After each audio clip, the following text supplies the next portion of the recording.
My beloved friends, let us come together for a few quiet moments, not to fill the mind with new ideas or to gather more concepts, but to return to that sacred place within where all true teaching begins. For no spiritual truth has ever been revealed through the noise of human intellect, nor through the striving of personal will. It comes only when we grow still enough to hear what has always been whispering at the center of our being. There is a great truth, a simple truth, a living truth, that Jesus offered to those who would hear.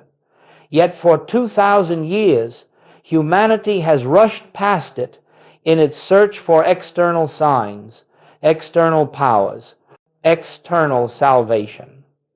Jesus spoke the truth plainly, but the world, conditioned to seek outwardly, could not understand the depth of what he revealed. The truth was not hidden by design, it remained unseen because the mind that looks outward cannot perceive what lives within. And so today we begin a gentle journey, not toward new knowledge, but toward the recognition of what has always been present. The purpose of our time together is not to add to your understanding, but to strip away everything that obscures your awareness of the one presence that has never been absent from your consciousness. For Jesus, the Master of Masters, did not build his ministry upon dramatic acts or outer instructions.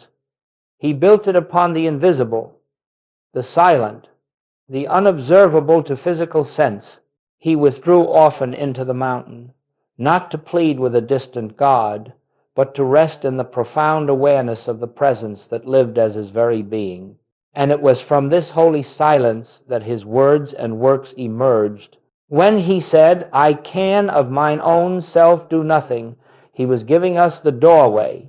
When he said, "The Father within me doeth the works," he was giving us the key. And when he spoke of the kingdom of God within you, he was telling us plainly where the only true contact with God takes place. This is the lost key the world has overlooked. All spiritual power, all realization, all healing, all transformation begins the moment we stop seeking God outside and begin recognizing God as the very life within us. Joel Goldsmith spent 40 years returning students to this single truth, reminding them again and again that the presence they long for is never reached through human effort nor achieved through spiritual performance. It is realized only in the silence where the personal sense of self yields to the I that is God. And so, as we begin this exploration, we must understand what we seek is not a method, not a technique, not a spiritual exercise to produce outer results. What we seek is the same inner realization Jesus lived from the awareness that God is the very substance of our own consciousness. This is the heart of the Master's teaching. This is the foundation of Christ's consciousness. This is the single practice that opens the way. Therefore, as we continue, I ask only this: set aside the desire for outcomes. Lay down the familiar habit of striving. We are not here to draw God into human problems. We are here to become aware that the presence, which dissolves all problems, is already here, already active, already the life we are living.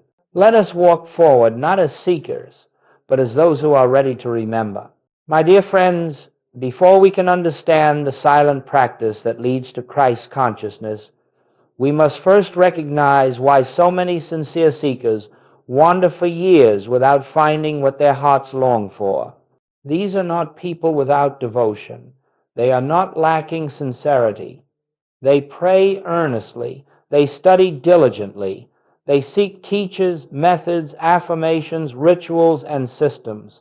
And yet, something remains incomplete. Something remains distant. God seems always out of reach. And the reason is simple yet profound. All spiritual seeking begins with the assumption that God is somewhere else.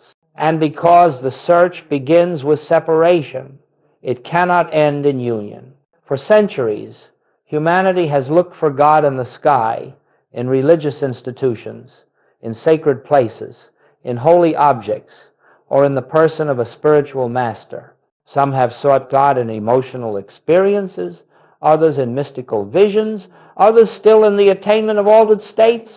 And yet the true presence, the living God, is never found in any of these, because God does not dwell in phenomena. Joel Goldsmith taught this with great clarity. You will never find God until you stop looking where God is not. As long as the mind extends outward, hoping that something external will rescue it, heal it, or satisfy its longing, it remains blind to the very presence that beats its own heart. This is why the search fails. Not because the seeker is unworthy, not because the path is difficult, not because God is withholding, but because the direction of search is turned outward toward that which cannot contain God. Jesus understood this. He did not teach people to look to him as a person. He taught them to look within themselves, for he knew that the same Father who lived as him lived as them. When he said, "The kingdom of God is within you," he was not speaking metaphorically. He was directing humanity back to the only place where God can be realized, within one's own consciousness. But the human mind fears this truth. It prefers to seek outside itself because outward searching allows the ego to remain intact. When we look to external sources, the personal sense of self continues to be the one searching, the one striving, the one working. And as long as the personal self remains central, Christ consciousness remains veiled. The truth is this: you cannot find God while believing you are the one doing the finding. God is not found by a person. God is revealed as the presence that the person has never been. And so, all external searching must eventually exhaust itself. Every path that leads outward must come to an end.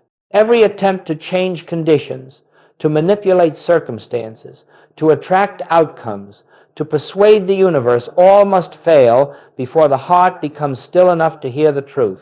Joel Goldsmith often said that the spiritual path begins only when one realizes that nothing external will ever bring God's presence into one's experience. He emphasized that God does not enter human life as a result of effort. God is revealed when we stop looking outward and begin to recognize the presence that is already living within us. Therefore, the first step on this journey is not to find a better method. It is not to refine prayer or intensify desire. The first step is to acknowledge that the outward search has been misdirected from the beginning. The one we have been seeking has never been absent. The presence we long for has never been hidden.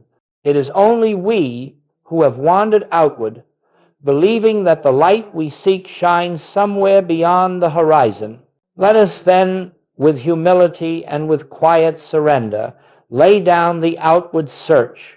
Let us release the belief that God is elsewhere, and let us turn inward, not into the mind, not into thought, but into the deep stillness where the presence lives as our very being. For until we make this turn, the spiritual path cannot truly begin.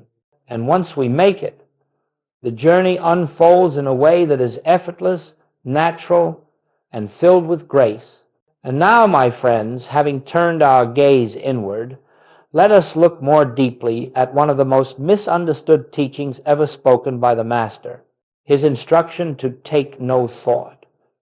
Nowhere in Scripture do we find a command more central to the awakening of Christ consciousness, yet nowhere do we find one more ignored, more softened, or more explained away by the human mind. Jesus did not say, "Take fewer thoughts."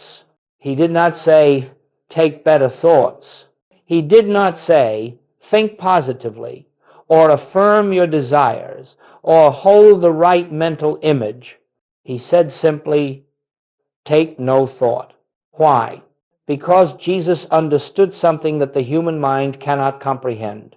The activity of thought is the activity of the personal self, and the personal self can never enter the kingdom. To take thought is to remain in the realm of human effort. It is to believe that through the power of thought we can reach God or manipulate the conditions of our lives. But thought is of the mind, and the mind is not the instrument through which God reveals himself. God is not known by thought. God is known only in the silence beyond thought. When Jesus withdrew to the hillside alone, he was not engaging in an exercise of mental activity. He was not visualizing success, shaping outcomes, or repeating affirmations. He was entering the great inner sanctuary where no thought is taken, where the personal mind grows still, and where the presence announces itself as the very life of his being. Joel Goldsmith understood this perfectly, and he made it the foundation of his entire ministry. He taught that the moment you begin to take thought about health, supply, safety, or harmony, you move away from the infinite and back into the realm of appearances. For thought is always tied to conditions, and conditions belong to the world of sense perception. But the kingdom, the Christ, the presence, does not dwell in the realm of thought. It dwells in consciousness itself. Take no thought is therefore not a poetic instruction, it is a doorway. It calls us to lay down the belief that we must manage life through mental effort. It invites us to release the burden of personal responsibility for shaping, controlling, and directing the outer world. It is a surrender, but not to fate, not to passivity, not to resignation. It is the surrender of the personal sense of self, the sense of me that believes it must achieve, must fix, must heal, must protect, must provide. To take no thought is to cease living from the level of the human mind and to begin living from the level of divine awareness. When the mind becomes quiet, not empty through force, but quiet through recognition, then the presence has room to reveal itself. And when the presence reveals itself, something begins to happen that thought could never accomplish. Peace arises without cause, guidance appears without planning, healing unfolds without effort, supply flows without anxiety, harmony manifests without manipulation. All of this happens because the personal I, the I that takes thought, is no longer the one attempting to live life. The divine I, the I am, begins to live the life through us. Jesus was showing humanity the principle of spiritual life. When thought ceases, God acts. When the mind grows still, the presence reveals its fullness. When personal effort yields, divine activity takes its place. This is why taking no thought is essential for Christ consciousness. As long as thought is active, the personal sense of self is active. And as long as the personal self is active, the awareness of the Christ remains obscured, not absent, never absent, but obscured, as the sun is obscured by clouds. Therefore, when Jesus says, take no thought, he is inviting us into a life where the mind is no longer the master, where the mind is no longer the source of guidance, where the mind no longer attempts to bring God into circumstances. Instead, we enter a life in which all things flow out from the presence itself. This is the beginning of true spiritual freedom. Not freedom from the world, but freedom from the mind's belief in separation. Not freedom from responsibility, but freedom from the burden of personal authorship.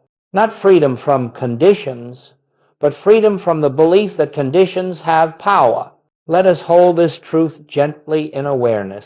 Christ consciousness begins where human thought ends.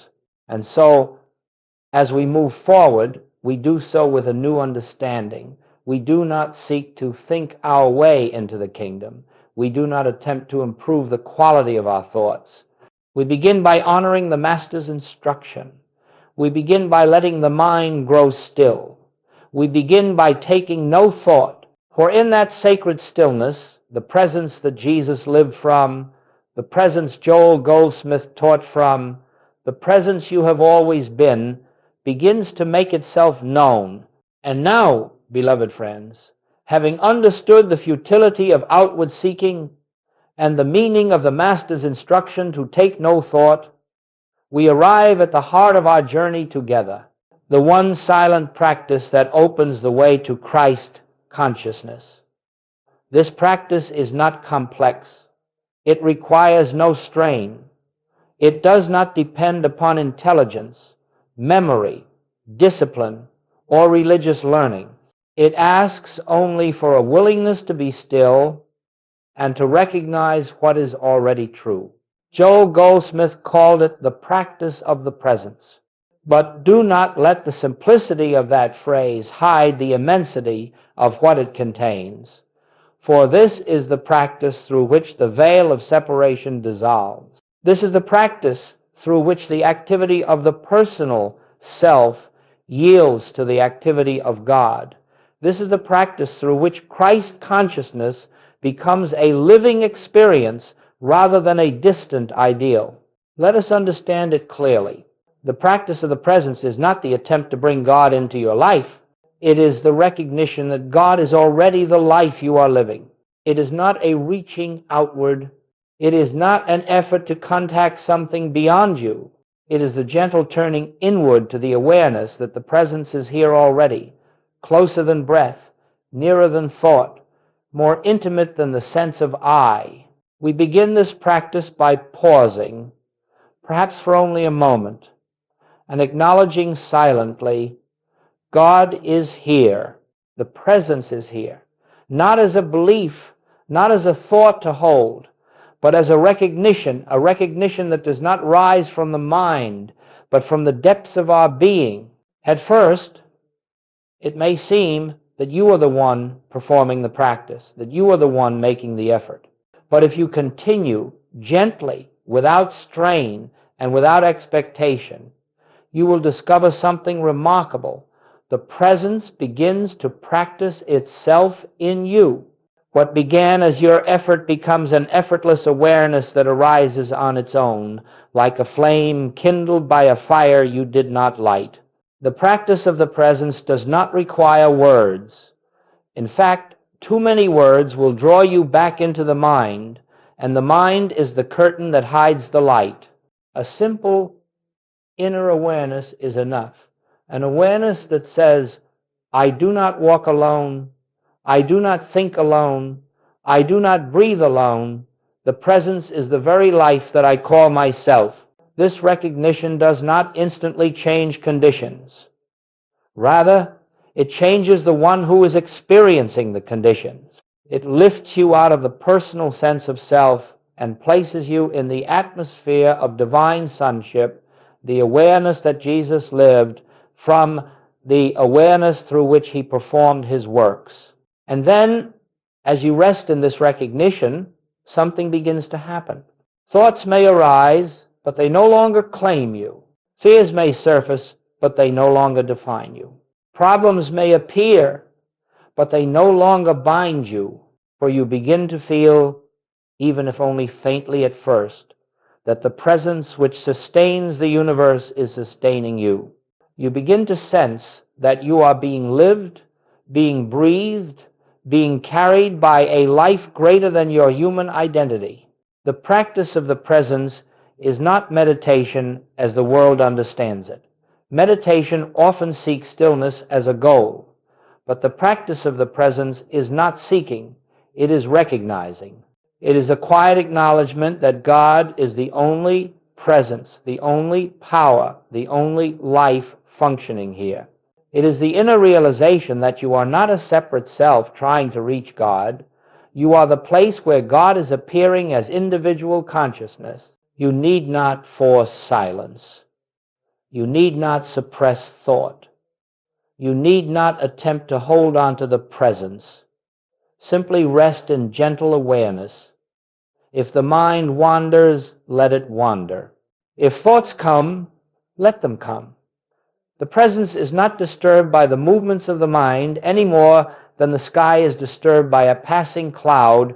As this practice continues, perhaps over days, perhaps over weeks, A new quality begins to enter your experience, a subtle peace, a quiet confidence, an inner stillness that does not depend upon circumstances.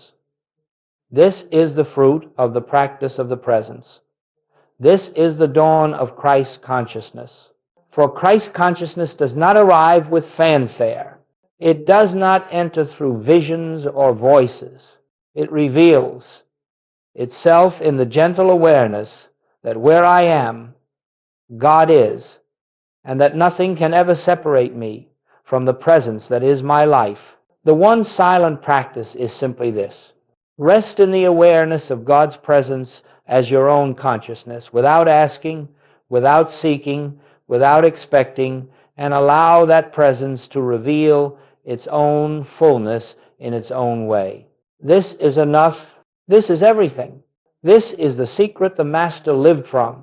This is the way Joel Goldsmith brought countless souls into the realization of oneness. And this is the beginning of the life you were meant to live. My beloved friends, as we move into deeper waters of this sacred work, it becomes important to understand, not intellectually, but intuitively, what takes place within you when you enter into the practice of the presence. The mind will not understand this at first, and it does not need to.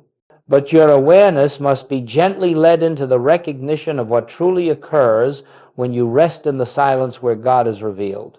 When you sit in quiet acknowledgement that the presence is here, the first thing you may notice is the activity of the mind. Thoughts arise, sometimes many, sometimes few. They come in waves, they pass in currents, they present themselves as problems, memories, distractions, or judgments. It may appear as though the mind grows noisier the moment you decide to be still, but do not be concerned. This is not a sign of failure. This is not a barrier to the presence. This is simply the mind revealing itself to you, as it has always been, for you are not fully aware of the mind's incessant activity until you become still enough to witness it, and witnessing is the beginning of liberation. When you observe the mind without engaging it, you stand at the threshold where the human sense of self begins to loosen its hold. Joel Goldsmith often said, "The mind is not a power.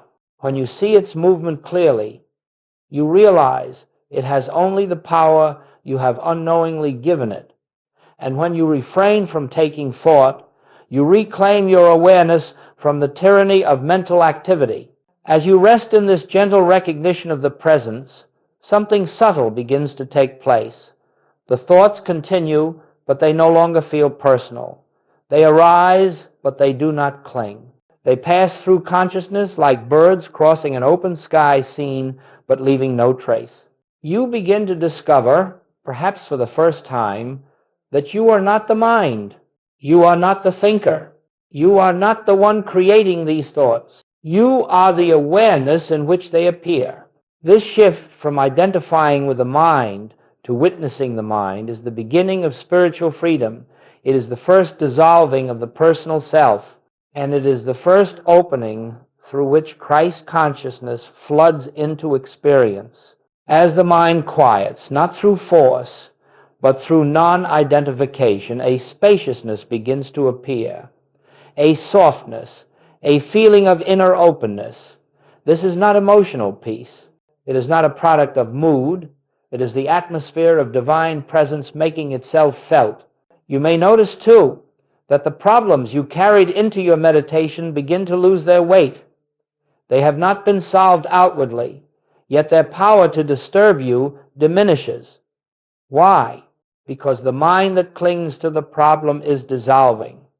The awareness that believes the problem is real is yielding to the inner knowing that the presence is the only reality operating here. This is the miracle of the practice of the presence.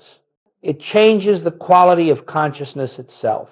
And when consciousness changes, the world appears differently, not because the world has changed, but because the one perceiving it has awakened. As you continue resting in the awareness that God is the life of me, God is the mind of me, God is the presence here, another shift begins to take place. You feel less like a person trying to reach God and more like a witness to a presence that is functioning effortlessly through you. The thoughts slow. The mind softens. The personal sense of I grows faint. Not lost, not destroyed, simply seen as an appearance without substance. And in its place, a new I begins to emerge, the I that is not of flesh, not of mind, not of personality, but of spirit. The I that Jesus referred to whenever he said, I am. Not the personal I, but the divine I. The I that is God appearing as individual consciousness. This is what is happening each time you enter into the practice of the presence, whether you feel it or not. The mind that has ruled you begins to step aside. The presence that has been hidden begins to reveal itself, and slowly, quietly, without fanfare, the divine takes its rightful place as the governor of your being. The mind is not being improved. It is being unseated. The ego is not being strengthened. It is being dissolved. The personal sense of self is not being uplifted. It is being replaced. And in this holy exchange, Christ consciousness begins to shine not as something attained, but as something uncovered. Not as something added, but as something revealed. Not as something brought in, but as something that was always present beneath the noise of thought. This is what actually happens in the mind during the practice of the presence. The human mind loosens its grip. The personal self loses its centrality, and the divine presence begins to live through you. This is the quiet miracle of stillness. This is what Jesus lived from. This is what Joel Goldsmith taught. This is what you are now entering. My beloved friends, once we understand what truly takes place within the mind during the practice of the presence, we are prepared to see how this inner recognition quietly begins to transform every area of life that has been touched by fear, by lack, by illness, or by conflict. For the world believes that problems are changed by effort, by strategy, by action, by force. But the spiritual life reveals something altogether different. Problems are not solved, they are dissolved when consciousness is lifted. Let us begin with fear. Fear arises wherever there is a belief in separation, separation from God, from safety, from supply, from peace, from harmony. Fear is the shadow cast by the belief that you are a self apart from the infinite, living a life governed by forces outside of you. But when you enter the practice of the presence, even for a moment, the sense of separation begins to loosen. You feel, though you may not yet fully understand, that you are not alone in this universe. There is a presence here, a presence that is your life, your breath, your consciousness. As this awareness deepens, fear has nothing left to stand on. Fear may appear, but it no longer finds a place to root itself. For fear cannot remain where the presence is recognized. And so, without struggle, without resistance, without argument, fear begins to dissolve into the nothingness from which it came. Now, let us look at lack. Lack is never the absence of things, it is the absence of awareness. Lack arises only when the mind believes it is the source of its own supply.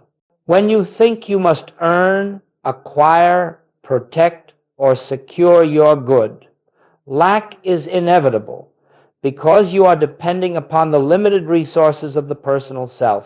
But when you rest in the practice of the presence, you begin to sense, even if only faintly, that the source of your good is not outside you, it is not in people, it is not in circumstances, it is not in opportunities.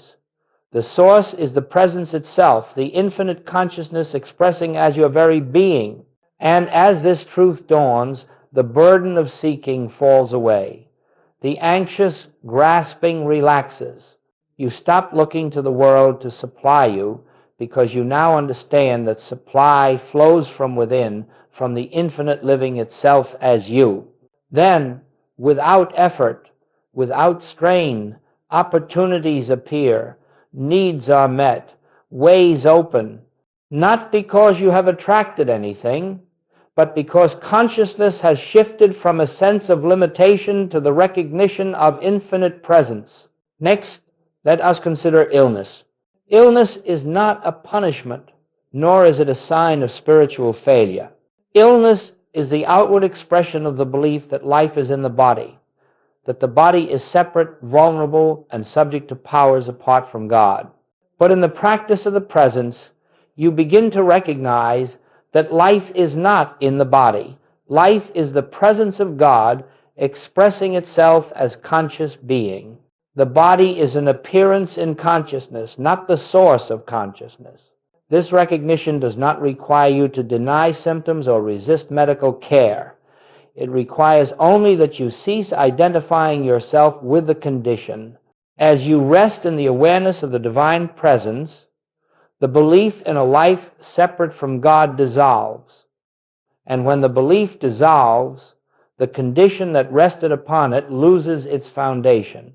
Healing then emerges, not always dramatically, not always instantly, but inevitably, because the false belief that supported the illness has been replaced by the recognition of truth.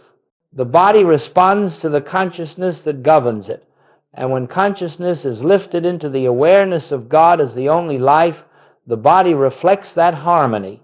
And finally, let us turn to conflict. All conflict, whether within ourselves or between individuals, arises from the belief in separate selves, separate wills, separate interests.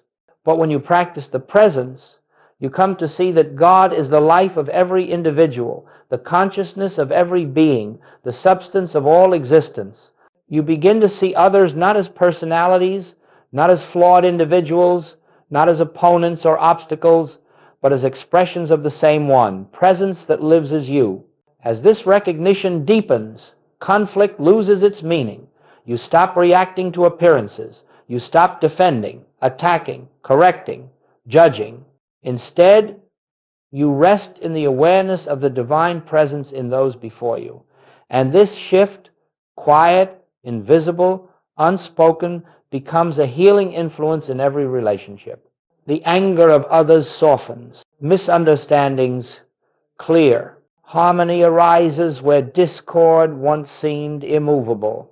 Not because anyone has been persuaded or changed, but because your consciousness has changed, and consciousness is the only true influence in this world. This is the great mystery. What the world calls problems are not problems. They are appearances born of the belief that you are something other than the presence of God. And the practice of the presence does not fix appearances. It removes the belief that made them seem real. When the belief dissolves, the appearance follows. When consciousness is lifted, life becomes harmonized without effort. This is why Joel Goldsmith insisted that you need not struggle against fear, nor fight lack, nor wrestle with illness, nor repair conflict. Your only responsibility, your only work is to return again and again to the recognition of the presence until it becomes the atmosphere in which you live. In that atmosphere, fear cannot breathe. Lack cannot form. Illness cannot persist. Conflict cannot anchor itself. For you have returned to the truth that Jesus lived from. I and my Father are one. And in that oneness, all things are made new. Beloved friends, as we walk further on this spiritual path, let us approach this next teaching with tenderness and honesty. Every sincere seeker, without exception, makes certain mistakes along the way, not because of weakness and not because of ignorance, but because the human mind is not capable of grasping the things of spirit. If we depended upon the human mind, we would all fail. But grace carries us, gently correcting our course as long as we remain receptive. Let us then look at these mistakes, not with judgment, but with compassion, as Jesus looked upon humanity with the understanding that they know not what they do. And let us see how each mistake can be quietly transformed through awareness of the presence. The first mistake, trying to use truth to fix problems. The most common error is the attempt to use spiritual truth the way one might use a tool to fix, to repair, to improve the human condition. Perhaps you discover the practice of the presence and then immediately try to apply it to your finances, to your health, to your relationships, and when nothing happens quickly enough, you grow discouraged. But my friends, truth cannot be used. God cannot be used. Spiritual principles are not techniques. Truth reveals itself where the personal desire to manipulate outcomes falls away. If you come to this practice with an agenda, even a sincere one, you will find yourself frustrated because God is not governed by human intention. The divine is realized only when you relinquish the desire to improve your life and instead desire only to know God. The gentle correction is this: do not practice to change conditions. Practice to know the presence. Conditions will change as a byproduct of transformed consciousness. The second mistake, forcing silence or controlling the mind. Another mistake seekers make is trying to push thoughts away, to suppress mental activity, to achieve silence. But the mind cannot be silenced by effort. It is like trying to calm the wind by grasping the air. The human attempt to create stillness only reinforces the sense of a separate self, the very illusion we are trying to dissolve. Do not fight the mind. Do not resist its noise. Simply witness it. Recognize that thoughts do not hinder the presence. It is your identification with them that creates the sense of separation. The gentle correction is this: allow the mind to do what it does.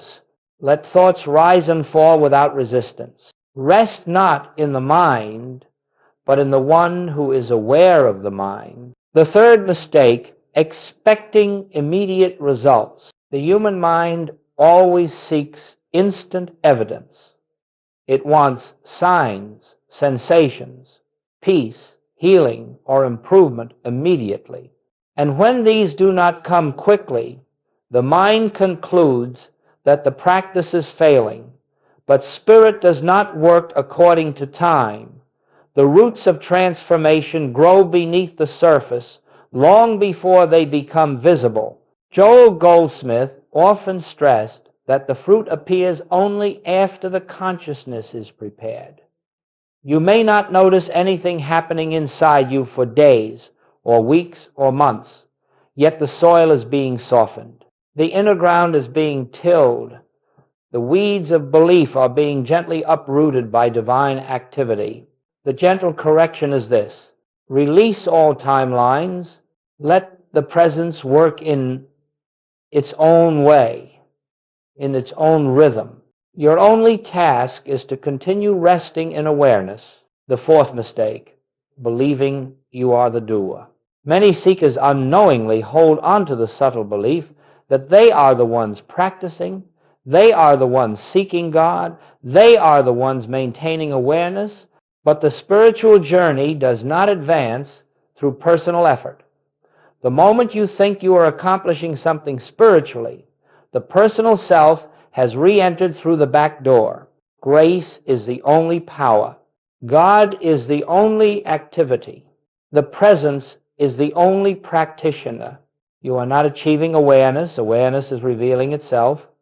You are not reaching God. God is expressing itself as your consciousness. The gentle correction is this: surrender the sense of personal effort. Let the presence do the practice in you. The fifth mistake, turning the teaching into intellect. Some seekers collect teachings the way others collect souvenirs, reading, listening, studying, analyzing, quoting. But spiritual truth is not understood through the mind. The mind can hold the words, but only the heart can receive the revelation. The danger of intellectual understanding is that it creates a false sense of attainment. One may speak beautifully, yet lack the awareness that gives life to the words. Joel Goldsmith warned repeatedly, truth must become a living experience, not a theory. The gentle correction is this: seek realization, not knowledge.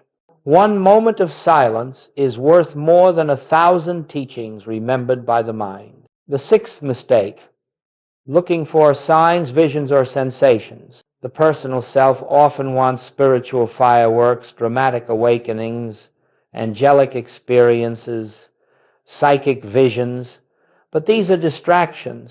They keep the seeker outwardly oriented, searching for phenomena rather than resting in the simple, quiet awareness of God. The presence is not loud. The Christ comes not as thunder, but as stillness. The deepest revelation is often the most subtle. The gentle correction is this: do not seek experiences. Seek only to be present with the presence. Let revelation unfold without expectation. The seventh mistake: trying to change emotions through will. Many seekers believe they must overcome fear, sadness, anxiety, or anger before they can experience the presence. They try to force positivity, to correct their emotional state through effort, but emotions are not obstacles. They are simply weather patterns passing through consciousness. Your work is not to change the emotion. Your work is to recognize that you are not the emotion. You are the awareness in which it arises. The gentle correction is this: let emotions be as they are. Do not resist them. Do not indulge them. Rest in the awareness that is untouched by them. Beloved friends, every mistake we have spoken of arises from the same root: the belief that you, as a separate self, must achieve something spiritually. The gentle correction to every mistake is the same: rest, yield, surrender. Take no thought for your life. Let the presence reveal itself, for in the recognition of God as the only self, every mistake loses its power. The path becomes simple, the way becomes clear, and the Christ, the divine presence within, becomes the guiding light. Beloved friends, as you continue to rest in the practice of the presence, quietly, gently, without striving or expectation, there comes a time when something within you begins to shift. Not dramatically, not suddenly, not with fireworks or visions, but with the soft certainty of dawn rising over the horizon. Christ consciousness does not announce itself with noise. It reveals itself with stillness. Let us look together at the subtle, unmistakable signs that this inner awakening has begun to unfold within you. These signs are not accomplishments. They are not achievements. They are simply indicators that the personal sense of self is giving way to the divine. Self, that the I, which Jesus spoke of, is beginning to shine through the veil of the human mind. 1. A growing sense of inner stillness. The first sign is often the least dramatic and yet the most profound. You begin to notice a quiet center within you that remains untouched by circumstances, even while the world around you moves in its usual rhythm. Even while challenges arise, there is a stillness beneath the surface. You feel a calm that is not created by thought, not dependent on events, but arising from within itself. This stillness is the presence. This stillness is the Christ. This stillness is the whisper of your true identity. 2. A softening of fear and anxiety. Fear does not disappear all at once, nor does it need to. But you begin to sense that fear is no longer the master of your life. It arises, but it does not grip you. You feel it, but you are not immersed in it. You watch it, as though from a distance, knowing perhaps for the first time that fear has no real power over the one who rests in God. This is not the courage of the human self.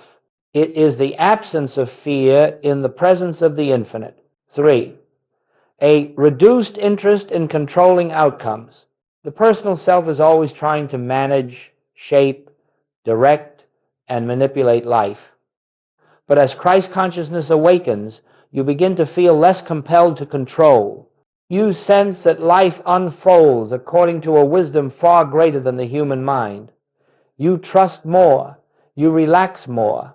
You release the constant pressure to figure everything out. You discover that surrender is not passivity.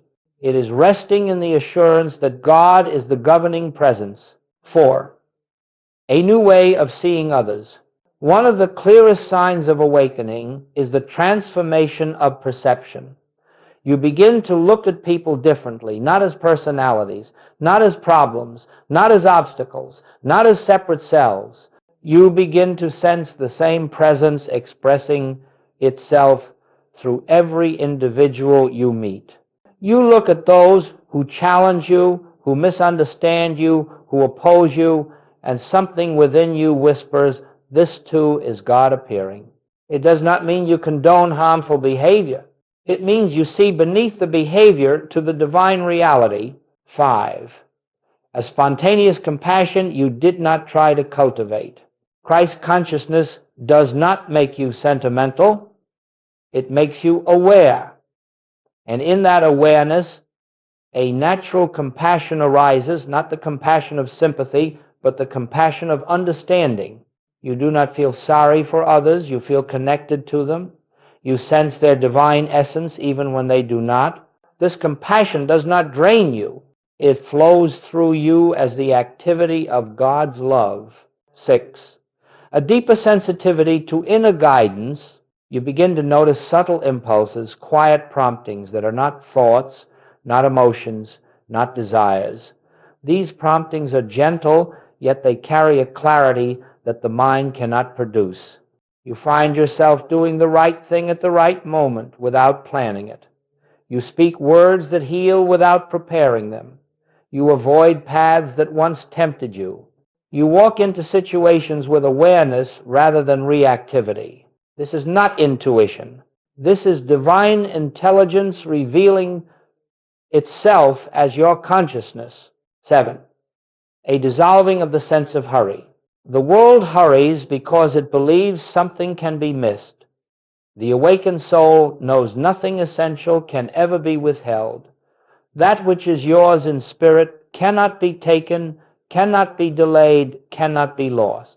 And so hurry dissolves. You move more slowly, not outwardly, but inwardly. You become aligned with the rhythm of peace. 8. A lessening of personal importance. As Christ consciousness dawns, the personal sense of I becomes lighter. The need to be right diminishes. The desire to be seen, admired, validated, or understood falls away. You feel content to be silent, content to be unknown, content to walk the path without recognition. This is not self-denial. It is the freedom of no longer needing to be the center of your world. 9. A quiet joy that has no cause. Perhaps the most beautiful sign of all is the emergence of joy, not excitement, not pleasure, not happiness born of favorable conditions, but joy without reason. A joy that arises from nowhere, belongs to no one, and depends upon nothing. It is the joy of being itself. It is the joy Jesus knew when he said, "My joy I give unto you." It is the joy of the infinite expressing itself as you. 10. A subtle certainty that you are not alone. There comes a moment, perhaps in silence, perhaps in the midst of daily activity, when you feel a presence so intimate, so familiar, so loving, that you can only rest in awe. You do not see anything, you do not hear anything. Yet you come to know, without explanation, that you are not living your life alone. Something is living you. Something is guiding you. Something is carrying you. This is the dawning of Christ within. This is the awakening of the divine self. Beloved friends, these signs may appear gradually, subtly, and without fanfare. But when they appear, know that the seed has sprouted, the dawn has broken, the light has begun to shine. You are awakening not to a new self, but to the self that has always been present behind the mask of the human identity.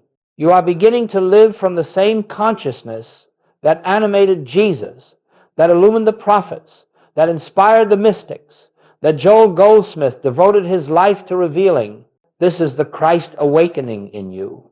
And now, beloved friends, we come to the closing of this journey together, not as an ending, but as a gentle return to the beginning. For everything we have explored, everything we have contemplated, everything that has stirred within you leads to one simple, timeless truth. The presence is here. The presence has always been here.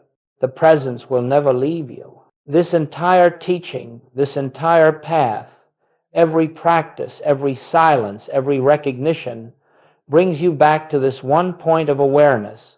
God is the life of you, not far off, not hidden, not waiting to be found, but living as your very consciousness in this moment.